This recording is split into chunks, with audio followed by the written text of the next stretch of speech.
Welcome into the show, everybody. This is the Spurge, normally on Twitch, but today, so many technical issues, could not go live. We're going to work on that. This is preseason for the Spurge on Twitch. So we're going to upload this on YouTube instead. NFL recap show. I'm Jordan Spurgeon, joined by Will Galvez every Monday. Will, great weekend of sports. I was glued to my couch. How was it for you? It was really, really good. I did the same thing. It's a tradition unlike any other that I spend every Sunday during the football season where I don't leave my couch for about 13 hours. So honestly, one of the most American things that you could probably spend your time on a Sunday doing, but I prefer it that way. So I'm excited. So tons of stuff. So much that we can't even fit it all in. I literally couldn't watch everything yesterday. I have been mostly watching one game on my TV and then one game on my laptop. I got so sick of that because I'm always working on stuff and I want to watch 3 games that I went and bought like a cheap $89 TV from Walmart, a little smart Roku TV, just so I can have 2 TVs, the laptop, good to go. Now I can watch 3 things at once if I need to. That's the time of year we're at. So it's been I was going to really fast. I'm always curious because you're still in college, like, because I still kind of do the same thing. Do you have the TV set up like where you have one that's mounted and then you have some set up? Because that's what I'm doing now. And it sounds like you're doing the same when you have the laptop going. I mean, it was just great. I have Red Zone on, and then I had like the Chargers playing. I had the Padres on. I had the Lakers on, and then the U.S. Open. And then there's just so much going on. I'm like, oh my God, it's like Buffalo Wild Wings. I look up, and it's like, oh, that was a great putt. Holy shit, that was an insane catch. Oh my God, the Falcons just melted down. It was amazing. Yeah, I'm the same way. I haven't mounted anything yet, but I'm going to now. But basically, my little TV stand in the living room, I have like one TV on one corner, one TV on the other corner. Yeah. And they're sort of converging like this. And then I've got my laptop on my little TV tray next to me because I don't even have room for a table, but like I don't care. I have like one of those cheap little like TV trays. I put my laptop on there, writing articles, like watching. That's what I had the Padres game on. I had Red Zone on the bigger TV. The smaller TV I had whatever game was on CBS or Fox, which I think was like Bears, Giants. And then the afternoon it was I chose the Cardinals game over the Chargers-Chiefs game because I thought it would be closer. They were both. I mean, I was wrong. Chargers-Chiefs was a lot closer, but a lot of fun. So we're going to stick on that. We'll talk about the Padres at the end of the show, too, to wrap it up because I want to get your thoughts on that. But this is a football day. Chiefs-Chargers. We talked about this when we were trying to go live on Twitch. For those of you that don't know me, I'm live on Twitch every Monday, Wednesday, Friday. Today, some technical glitches, trying to work out our Skype issues, so we're just bringing the show on YouTube. But we talked about this a little bit, so there might be some clips out there randomly on Twitch that you can find of us going, Yeah. But Chiefs-Chargers, 23-20 in overtime. Justin Herbert, last-minute start, probably found out 5-10 minutes before. Tyrod Taylor had an issue with his chest. I mean, you told me a little bit earlier, but just for everyone out there, what were some of your reactions from this game as a Chargers person? I think I was like everybody else. And then you heard it on the telecast with Nance and Romo. They said, wow, what's wrong with Tyrod Taylor? We saw his name on the injury report, and we didn't think it was that serious. And I guess he had a rib issue and had trouble breathing and had to go to the hospital. So really hoping he's okay. So when the camera panned over to Herbert and Anthony Lynn, you're thinking, oh, they're chopping it up. No, they're talking about game plans. Like he's getting ready to go. And I was saying earlier before Twitch kind of like glitched out on us, I think he was like the beneficiary of surprise there. I think him not being so over-prepared and not having to press and do too much, him being kind of thrusted out there, thrown into the fire, learning how to swim, that he was able to play loose. And it just seemed like the stage wasn't too big and he didn't have to face that reality.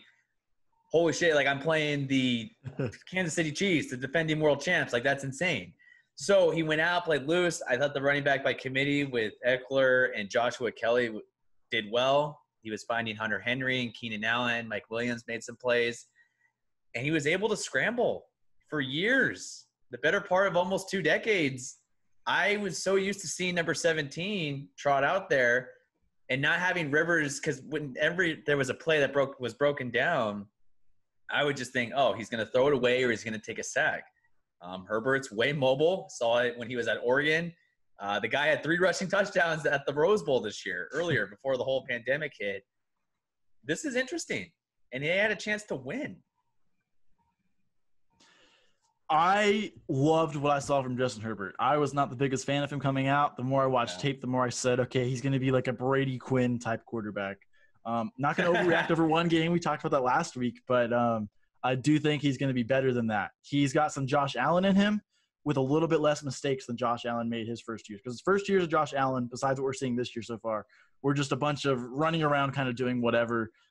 Didn't have the leash taken off because of that. This year we've seen different, but I think Herbert comes on that list. Now, before we move on to the next game, Anthony Lynn says if Terod's 100%, he's your starter. To that you say? I would question it just because he had a shining debut, right? Against a premier team, again, the defending world champs, against probably one of the best players in the world in Patrick Mahomes. And the only way this franchise is going to try and take that next step post Phillip Rivers is inserting Justin Herbert. They drafted him 6th overall, and I love Tyrod. And I learned a lot about him, not only in this previous Hard Knocks, but the one when he was with Cleveland. And he's earned his stripes, right? So for him to say that, I understand, and it seems kind of like a PR move, but realistically, you got to put Herbert in. If he's going to do that, he got to take his lumps. Look at the guys that have been forced in over the years. He needs to learn.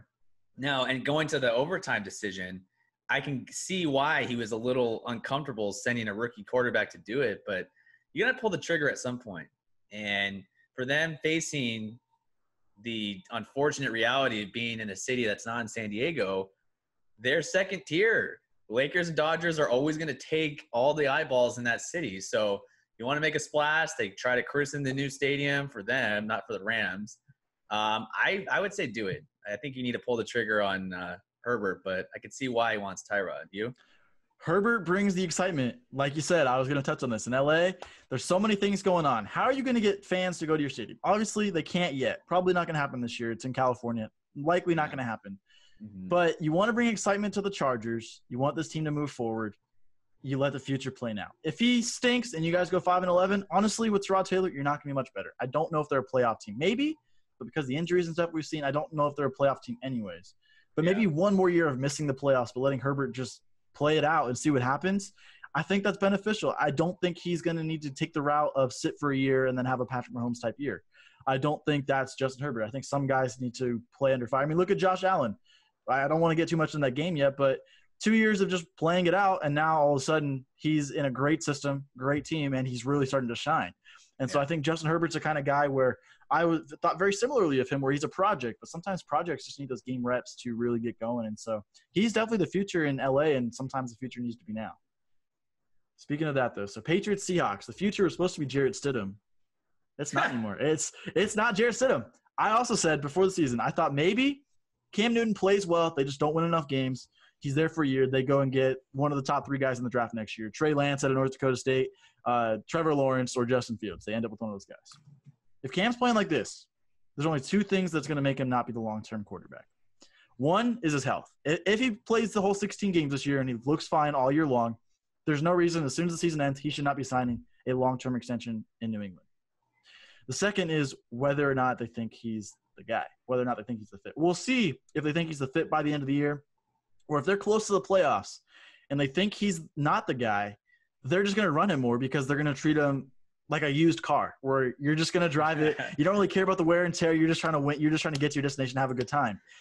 If they're doing that, like they were similarly in week 1, then I think you're going to think, okay, maybe they don't believe Newton's the guy. But if they're going to do what they did last night where his mechanics in the pocket look amazing, he torched Seattle from the pocket. He's over 66% completion this year. That's a way career high. He's never been above 59 in a season before, even his MVP year. If that's what we're seeing from Cam Newton, this Cam Newton has a long time left in this league, especially with the New England Patriots, who everyone's hating that they got him now, but they just have something about finding those types of players. Yeah, I think this is more on the hoodie. I think Belichick is just showing more of his genius because for the better part of almost 4 months, Cam was sitting on his couch after working out because I saw plenty of videos where he looks like a chiseled goddess back in the day.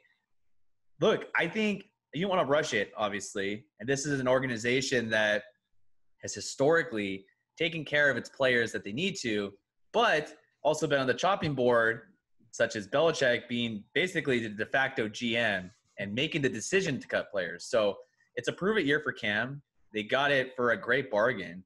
And if I'm some of these other QB needy teams that are suffering right now in the league, I'm kind of kicking myself because Cam was there. He was available. And I appreciate the used car reference, but look, Cam is not a Toyota Camry. I mean, he's like a McLaren that just needed just a little bit of tunage. And I got to say, I think the change of scenery helped. And it's almost as if, and I get it, the 15-1 MVP season, went to the Super Bowl. He didn't dive on the ball when Von Miller stripped him, whatever. Even with less talented pieces, I think, in New England, because unless you're a diehard fan, no one really knows about Jacoby Myers or N'Keal Harry or other than Julian Edelman, right? Gronk's gone. For him to kind of like bring some personality and swagger, there's just like a kind of a different attitude on the sidelines. And it almost seems as if, Bill Belichick, even though he's still stoic and has a lot of bravado on the sideline, doesn't show too much emotion, it seems to kind of cater towards it. And it just seems like, wow, maybe there was some issues. There was a rift between Brady and Belichick. But look, it was a close game last night, and I kind of like the play designs. We kind of knew that was going to happen on that last play. I think you could have predicted it. I did, and then Al and Chris said it on the telecast. But I like Cam, and I would still say that the class of the AFC East, the Jets are terrible. The Dolphins, I think they're still in the middle of a rebuild. And you had the Bills. You mentioned Josh Allen. He's trying to take that next step. I don't think he's quite ready. But I know this is kind of a long-winded answer. I like what it is. I love the signing. I think this is something that Cam really, really needed. And he's only, 30 or 31? It's not like he's going to fall off like a precipitous cliff. Not at all. Some players just need structure, and we've seen this with New England time and time again. Players, Randy Moss, everybody goes, how did they get them in hindsight? Well, they were players that were playing in dysfunctional organizations, needed a change of scenery, and they come here and they say, okay, yes, I've got my ego, yes, I've got my stuff, but I need to be put in check. Look at Odell Beckham Jr., his most successful years in New York. Tom Coughlin, hard-nosed guy. Yeah. Cleveland, total opposite of that so far. Not so much success. Cam just needed that structure. Some people just need that structure in place to push them forward and make another change in their career. Now, one guy who's got some structure now, Russell Wilson, has never received an MVP vote. I don't know how. We've talked about this before. Even last night they said, who was it? It was Chris. He said he forgot to mail in his ballot on time last year. They took him off the list. He would have voted for Russell last year. Yeah, so good job, Chris. Way to admit that on national television too. You could have fabricated just a little bit, but I guess Seahawks Twitter is going to go after him. Yeah, I appreciate the honesty there. Yeah, but Russell Wilson now has full reign of the offense. Pete Carroll is a great coach. We know what he does defensively. We know what he does recruiting wise. But it's always felt like they just never gave him the pieces around him. They never gave him a great offensive line. They always got projects in the line. They never gave him great receivers. They never had a good running game. Now they have it all, and Pete has finally said, okay, Russ, we're not just going to wait till the fourth quarter for you to do your thing. No, you're going to be throwing all game long and carving defenses up. 11 incompletions this year in 2 games with 9 touchdowns, 5 last night to 5 different receivers.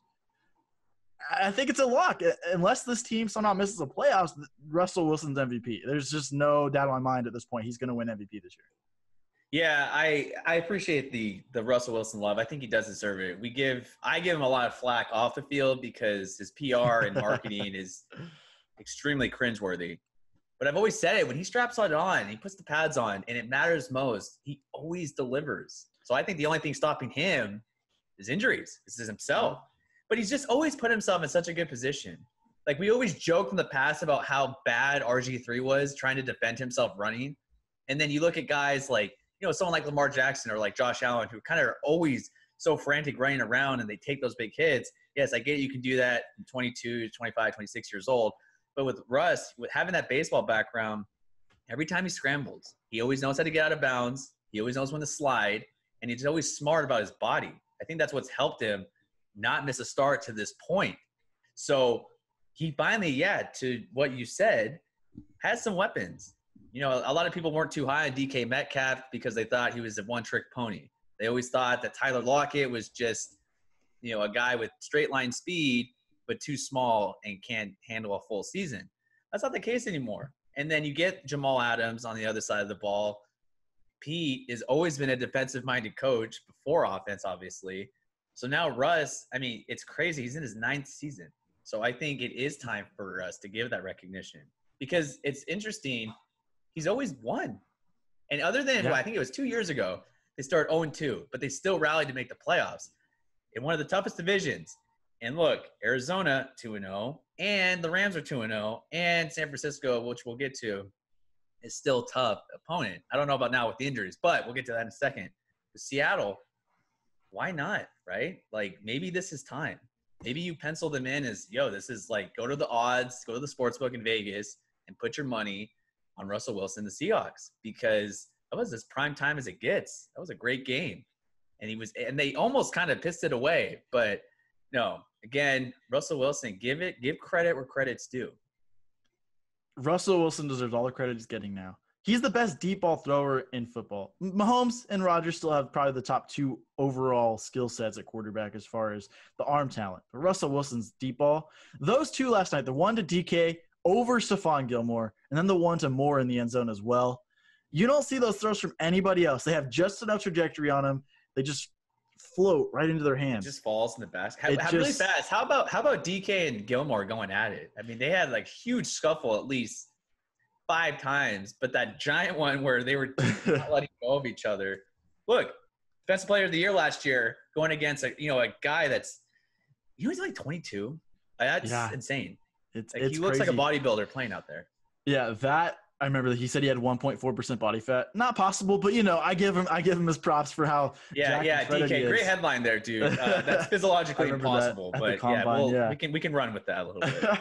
But no, that was just all game long to see DK Russ go after Stephon Gilmore, the defensive player of the year last year, was unbelievable to watch. That big scuffle, you mentioned it too. That was one of the coolest parts of my nights because that happened at the same time on my other screen. Anthony Davis is hitting a game winner.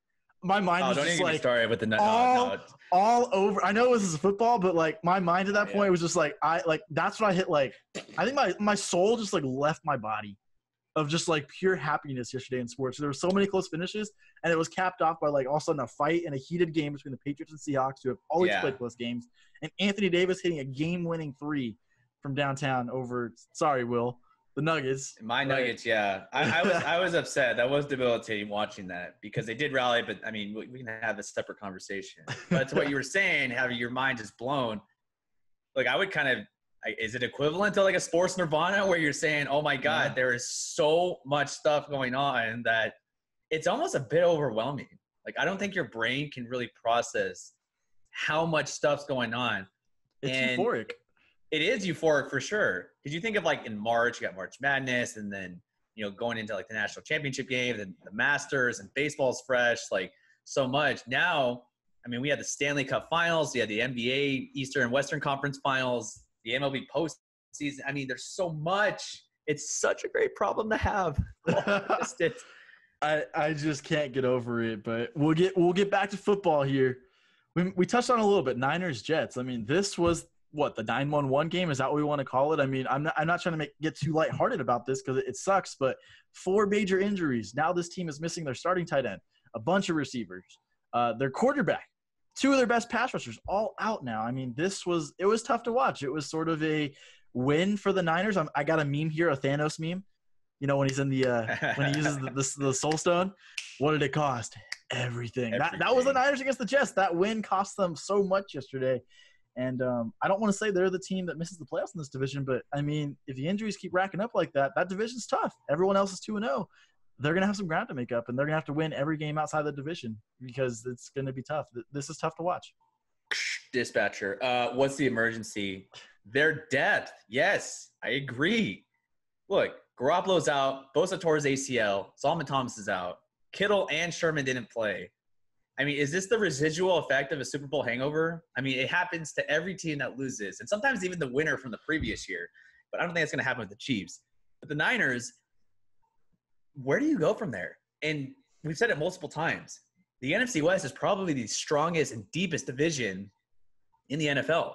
So now you have a potential backup starting quarterback, because I don't know how severe. We're going to have to wait for reports. So when this is edited, I'm not sure. But as of right now, it looks like Garoppolo is not going to play. And they lost Raheem Mostert. They lost their starting running back. I mean, I guess Jerick McKinnon's going to get his touches. But, wow. I mean, Kyle Shanahan, you got to deal with this now. Because we were already kind of questioning how much does he trust Garoppolo? Like, if it's a big situation, are they going to be conservative? I don't know how aggressive he could be with Nick Mullins. He filled in a couple years ago or whatever, but other than that, that's not going to get it done. I would be worried. I don't want to hit the panic button too soon. They are 1-1, and I guess it was reassuring that they got the win. But I mean, if you flip the coin, God, the Jets are so woeful. Oh. Like, it's just so. We talked about how the Jaguars and the American hero Gardner Minshew was kind of going to tank and say, "Oh, just get Lawrence or whatever." I think the Jets are saying, "Hey, hold my beer. Let's." I mean, it's so bad. It's so bad. There was a play where Mostert scored from like 75 or 80 yards out, and there wasn't one Jets hand, like a defender. I'm not even going to be generous and say, "Oh, it was like a tap." No one touched him. Like, what are you doing with the Jets? I mean, that's awful. Is Sam Darnold a bust? Is it too late? Is it too early to say? I'm still on the Sam Darnold bandwagon. I just think, what quarterback overcomes this? I made the comparison on Twitter yesterday. Is he Carson Palmer? Can that be the peak of Sam Darnold? Where Carson Palmer's first few years, he actually looked okay, but there were so many messes in Cincinnati. All he had that Sam Darnold doesn't have is elite wide receivers. He always had elite receivers with Chad Johnson or Ocho Cinco. He always had those. Yeah. Hushmanzada. He always had that. What does Darnold have? I mean, I obviously you can't create too many excuses for Darnold. Yeah. I mean, Mekhi Becton is probably their only good offensive player, and he's the left tackle that's like 6'7" and he's a rookie. He's probably their best offensive player right now. They have nothing else. I mean, this team just has so many issues, and it starts with head coach Adam Gase. It starts with the front office just being a total mess. They don't care about winning. If I was a Jets fan, I would just hate my life because that team does not care about winning. And it's going to be a year where we all thought Jacksonville was the worst team. We'll get to Minshew in a minute because they might not be. But the two teams in New York now, the Jets and the Giants, they're going to be battling all year for the number 1 overall pick. Do they need a quarterback? I don't know. I don't know if quarterback is the answer. They need receivers. They need running backs because Le'Veon Bell is washed. They need an entirely new defense. They need to scrap most of the offensive line. I think Sam Darnold has a chance, but if I was Sam Darnold, when that contract's up, I'm out. I'm going to go start my second career with a different team and see if the results are different. I think we can't really judge Sam Darnold too harshly based on this. Name quarterbacks that have overcome dysfunction like this before. John Elway, Denver was pretty bad at first. They turned it around, gave him everything he needed. He won. Andrew Luck, when he entered the league, Peyton Manning couldn't win his first 3 years. They were a total dumpster fire. It took them a while to get everything going. Sticking with the Colts, Andrew Luck was the only quarterback I've seen carry a team that was the number 1, like the worst team in football. Didn't make any improvements outside of him, and then made the playoffs next year and went 11-5. He's the only quarterback I've seen do that. I have not seen any other quarterback go number 1 overall when the team was just a total mess and then make the playoffs the next year. It just does not happen. Now, this is year 3 for Sam Darnold. We're going to start seeing some more improvements, but I'm not ready to just push the panic button on him just yet. I mean, if you compare him and Josh Allen, the Bills sucked just as much as the Jets did when they took him respectively in their positions. Well, and I get it. Management with the Jets hasn't really constructed a solid roster and talent to help Darnold. But, I mean, I don't know. Maybe his confidence is shot. I don't have a problem with the guy. I really don't. Yeah. And now, under their new management and their general manager, he's only been there 1 season. So I don't think he can pull the plug just yet. But, man, and New York's I don't want to mess with their media. That's the top in the world. It's right up there with L.A. I think it might be too late. I don't know. I think maybe you're right. Maybe change the scenery, get him continuity. Because if you think about, if they fire Gase, which I think he's done, is build his eyes that stupid jiv. He's still gonna have to get another coach, and then he's gonna have to get another offensive coordinator. Because I'm pretty sure if they're gonna fire Gase, they're gonna wipe out the entire coaching staff and just restart from scratch. Now he has to relearn a whole new system and play with new players again. Kind of like this endless cycle that you're kind of like, wow, how do I get out of this? Yeah, at the end of the day, Darnold deserves some of the blame with this team, but when you have that much going around you, I can't put a large portion on him. I still think he has talent. And going back to Allen, because we'll touch on that game in a minute, I mean, great defense, great coaching staff, great management. Last year they go, okay, your only weapon is John Brown. Let's go out and trade for Stephon Diggs. Now he has 2 legit receivers and some other guys that are slowly up and coming as well. And the defense and a good running good game. too. Yeah, they were a top 3 defense last year, and they're a chance to be a top 5 defense again this year. So he's been getting everything. Sam Darnold has not. They tried. They tried the Le'Veon Bell signing. Has not done anything for them. Le'Veon Bell is just – That's a crock of BS. He is so mentally not into that team. Yeah. I don't even know if he wants to play. And honestly, I think he's a genius because he finessed his way into getting a lot more money than he was basically due or honestly was owed. That's a bad situation. I feel bad for Jets fans. Actually, no, I don't. I really don't. It's tough to feel bad for Jets fans. I mean, it is the New York market. So, but yeah, I would be frustrated to see a team like that on the field every single week. But now, Falcons, Cowboys, we didn't even touch on this. We touched on it on Twitch earlier. Obviously, total nightmare with Twitch today. I'll fix that later. Oh, we had a great day on Twitch today. Oh, yeah. Twitch, that was totally amazing. But Falcons, Cowboys. I mean, the Falcons are now the team of blown leads. 28-3 last night. 39-24 in the fourth quarter. With 7 minutes remaining, the Cowboys had a 2% chance to win.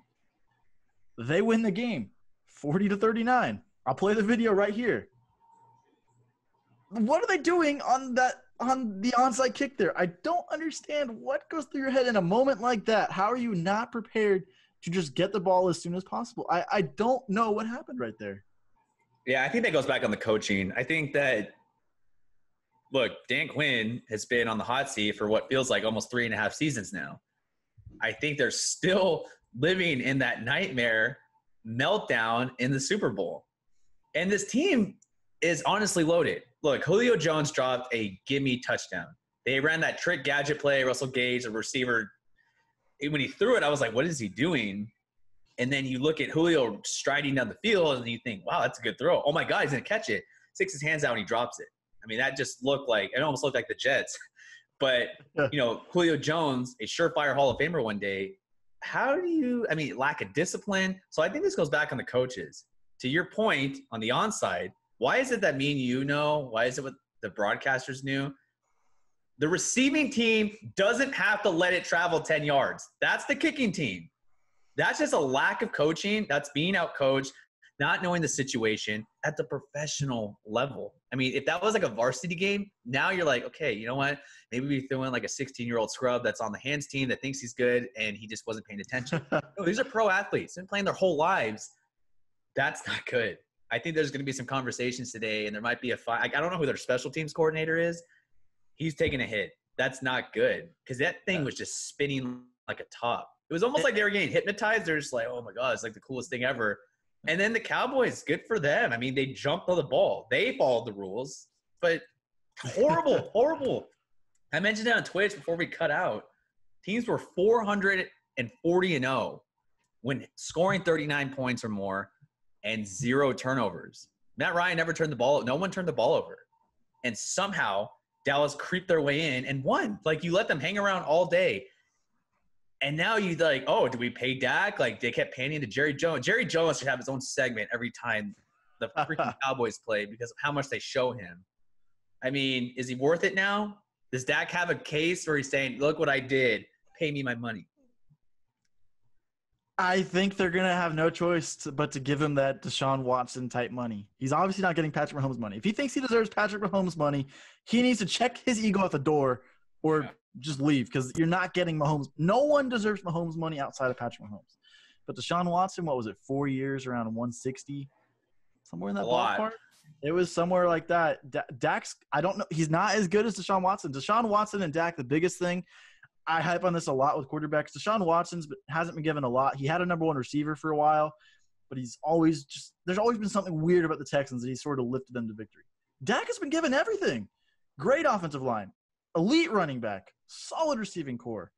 Defense, not really. But offensively, he's been given everything, and he's succeeding there. But he hasn't won in the playoffs. But if he's able to do things like that, I think that was one thing with the Cowboys that I was concerned about. They do seem like a front-running team because of the way they run the ball. They're better when they have a lead.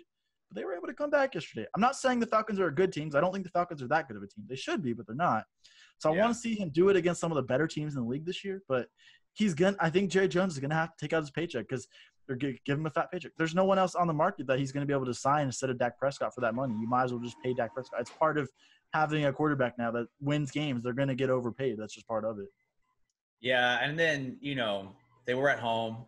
A lot of fans in the stands. It's kind of like nice to see just actually hearing natural cheers and not pumped in noise.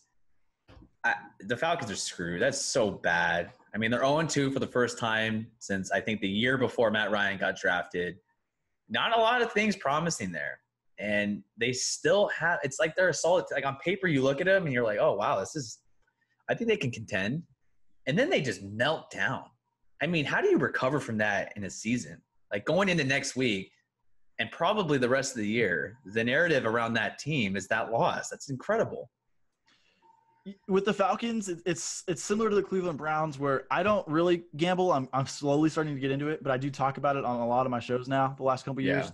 I always want to pick the line with Atlanta, and they always find a way to disappoint. Same thing with Cleveland. They're just – I don't know what it is about them. They have so much talent that always makes you believe, okay, this week they'll get it. This week they'll get it. And for whatever reason, they just can't figure it out. They just never recovered from Tom Brady destroying them in the Super Bowl in 2017. That they just have not been able to recover from that. So speaking of Brady, Panthers, Bucks get their first win, 31-17. Should have been 24-17. Leonard Fournette gets a nail-in-the-coffin touchdown at the end.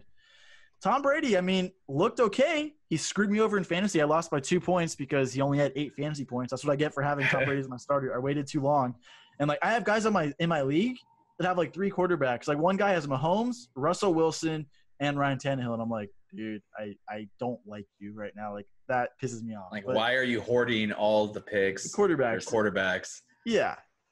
I'm probably gonna have to offer him a trade eventually because I can't deal with Brady in fantasy. But I have Saquon in fantasy, so that helps out me. Tough break. But I do think Brady is close to turning a page here with this offense. He looked a lot better in this game. No Chris Godwin, so he hasn't been able to work on that yet. But him and Mike Evans had a pretty decent connection. The touchdown they had, I thought was great. It was the first time in a long time that I saw Brady just have one read the whole way. Like, as soon as he sniped the ball, that play was going to Mike Evans. He was looking at him the whole way. But they worked in a way where – the pump – it was going Mike Evans' way. But that was not the original route. They were on a level there that made sure, okay, here's what the DB's doing. Mike Evans reacted. Brady knew exactly what he was doing. Boom, easy touchdown, back shoulder. Mm-hmm. That's the stuff that is positive for the Patriots. That's going to continue to get better moving forward. Scotty Miller, I mean – I thought he was going to have a better game, but early on he looked good. He missed a touchdown. I started him in fantasy in one of my leagues. That was a terrible mistake. But I was hoping for that touchdown because that would have saved me in that game as well. I think I'm up by like 15, but they have Kamara and Jacobs tonight, so I'm going to lose. But anyways, the Bucs defense was the biggest storyline of that game, though, despite what I saw from Brady. I mean, Antoine Winfield Jr., I said it in the draft when they got him. I said they just got, in my opinion, a first-round talent in the middle of the second round. He is going to be a lot like his father, just a guy that he's just one of those guys that gets after the ball. He just knows how to get after the ball. Huge sack and forced fumble yesterday. Close to a pick. He's going to be a game changer for them. Obviously, we know the other players. Devin White had like 15 tackles yesterday. Shaq Barrett's having a good year. Ndamukong Suh had a sack yesterday. They got Teddy Bridgewater 5 times yesterday. Sack had 2 of those sacks. Or Suh had 2 of those sacks. This defense is going to be carrying this team very similarly to how New England's defense carried Brady the last couple of years, I think. Yeah, I think so too. They have a lot of young talent, and I think that's going to help. And then, as you mentioned, as soon as Brady gets his chemistry down, he's done gelling with the teammates, dude, he's going to be set. They'll be okay. They're going to be just fine. We're still having our preseason with Twitch. This is still his preseason. I'm saying, like, when October rolls around and the calendar flips over, I would watch out. I really would. They have plenty of weapons, and hopefully they just get healthier. And look, Brady wins every time. He's going to put in the work, and I'm not surprised in any way. And we've heard it before, too. He was in the same system for 20 years. Now, I get it. He's a cerebral player. That's one of his best traits, blah, blah, blah. You hear that. You do something for 20 years, and now you kind of mix it up. He's still adjusting. You got plenty of time. We're going to touch on Rams-Eagles now because we do want to fly through this a little bit. I am on a tight schedule, but we're going to get everything going that we can. Rams-Eagles, I look up some numbers now. Jared Goff, Carson Wentz, 2016, first and second round, second pick overall, respectively. So in their seasons now, Wentz has 300 more completions on 100 more passes than Jared Goff. But Jared Goff has 500 more passing yards. I don't want to compare the two too much. I think both teams got the quarterback they wanted, but I'm still just not the biggest fan of Carson Wentz. I don't think he is the franchise quarterback everyone believes he is. Now, you can say terrible offensive line this year, a lot of injuries just like last year, and he still carried them to a playoff spot last year, by the way. There's something about Wentz when I watch him play. I just don't like the way he plays. Am I crazy there? I don't see what everyone sees in Carson Wentz. I don't think you're crazy. I think you can't discredit it, but having injuries on the O-line, I'm not saying he's seeing ghosts or he's not confident, but the accuracy, it's not on point. It's not – I mean, before that knee injury that he suffered, 3 years ago when they went to the Super Bowl, I mean, he was going to be the MVP. And now maybe he's still kind of recovering from that. I don't know. I mean, it's season or two out. It takes a little bit to finally have, get your bearings good. And there's not – the talent around him isn't helping. Now, I don't know. I mean, is Doug Peterson now on the hot seat? Because, look, they're 0-2. I'm a little concerned about them because in the NFC East, I mean, that loss to Washington last week was awful. Now you have the Giants who are really depleted. The Cowboys are still the face of the division. But if I'm Wentz, I don't know. It just looks like he's kind of lost a little bit of confidence, and he's not trusting himself, and he just tries to do too much. And I think that's what leads to the sacks and the fumbles. I'm not sure. I'm a little concerned about him. And one quick thing too, Jared Goff. I don't know how you feel about him. You can say it real quick as well. I'm higher on Jared Goff than most people are. First year I said, okay, he's a bust. Him and McVay just seem to be the perfect fit. Jared Goff has a top 3 over just arm talent in the league, I think, just what he can do down the field. They've given him everything now. They've just re-signed or they just extended Cooper Kupp and Robert Woods. I'm higher on him than a lot of people are. I think he can be a winning quarterback in this league with the system he has around him. No, I agree. You nailed it. I'm still sipping the Hard Knocks Kool-Aid. I think McVay's system works. I think you cater to what Jared Goff can do, can move around the pocket a little bit. And they run that play action bootleg stuff. Higbee had 3 TDs yesterday. That was off play action, him rolling out. Cater to what your guy does, and I think he'll produce results for you. So, yeah, I think I'm a little higher on Jared Goff as well. All right, Jaguars-Titans. We touched on this a little bit earlier. Gardner Minshew, I mean, I've seen many memes. I'm going to put some in this video as well. Whatever I find, they'll be up on the screen. I mean, the Jaguars, we all thought they were tanking and that they were going to want Trevor Lawrence in them. I don't want to overreact, but now we've gotten just about a season of Gardner Minshew now, a full 16-game slate, and he looks to be like a franchise quarterback. He has some limitations, but he just makes big plays after big play. He just has a charisma about him. I mean, just look at the way he's looking at the camera right now, spinning around for the Jacksonville Jaguars. You'll see the video later, Will. It's hilarious. I just think there's something about him. In Jacksonville, he's like the perfect fit. I don't know if you ever seen the show The Good Place, but one of the characters in there is from Jacksonville, and he reminds me of Minshew. Minshew reminds me of what Jacksonville is like. He's just that kind of cat that just fits this team perfectly. I think they don't need a quarterback necessarily down the line. I don't know though. I think he does have limitations, but look, the competitive fire. Look, you might have to bleep it out. I'm not sure if we curse, but he just doesn't give a shit. He really doesn't. And he's saying, 2 weeks in a row, not favored on the betting line. So obviously people on the odds, all these odds makers are saying, yeah, I'm not confident in the Jaguars. And this entire year, even at the draft, it's next year, Jacksonville's probably been the worst team. Look, I like a guy who says, F that, I want to compete. I want to try and win. And he almost won yesterday. Now, the Titans, they're pretty solid as well, even without A.J. Brown. But that whole thing where Jacksonville was potentially tanking for Lawrence or some young quarterback coming out of the draft, Minshew's saying, no, this is still my team. Now, it's still the sample size is very, very, very small. I would love to see more.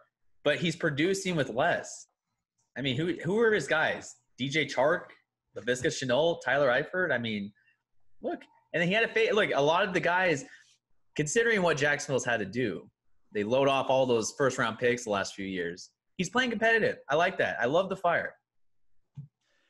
I'm going to start a segment either on this show or on my podcast kind of ripping it from Colin Cowherd, basically where I was right, where I was wrong type of thing. I'm going to name it something else because I want it to be different. I'll change the format of it. But Gardner Minshew, I was wrong. Ryan Tannehill, I was wrong. He wins too. I mean, think about it. He had 6 years in Miami when they were still sort of the bottom of the league. And he has a winning record in his career now, 51-49. Obviously, it was a losing record in Miami. He's won a lot more the last 2 years now in Tennessee. But he is one of those guys. He was a wide receiver in college. He's an overall athlete, and he just makes big plays as well. I mean, just like Gardner Minshew, I think Tannehill's a winner. I still don't know if he was worthy of the contract he gave him. But like I said with Dak Prescott, sometimes when you think you have a quarterback, it doesn't matter what everybody else thinks. You just got to pay him. It's part of having quarterbacks nowadays. This Titans team, I was down on them. I thought they were a fluke last year, but through 2 games right now, the offense looks even better than it did last year, and the defense has tightened up even more with Mike Vrabel running the helm. I think I was completely wrong, and I whiffed on the Tennessee Titans this year. Where the Spurge was wrong. Yeah. Look, they're coached by Mike Vrabel. He is a disciple of Belichick. He knows how to prepare his teams.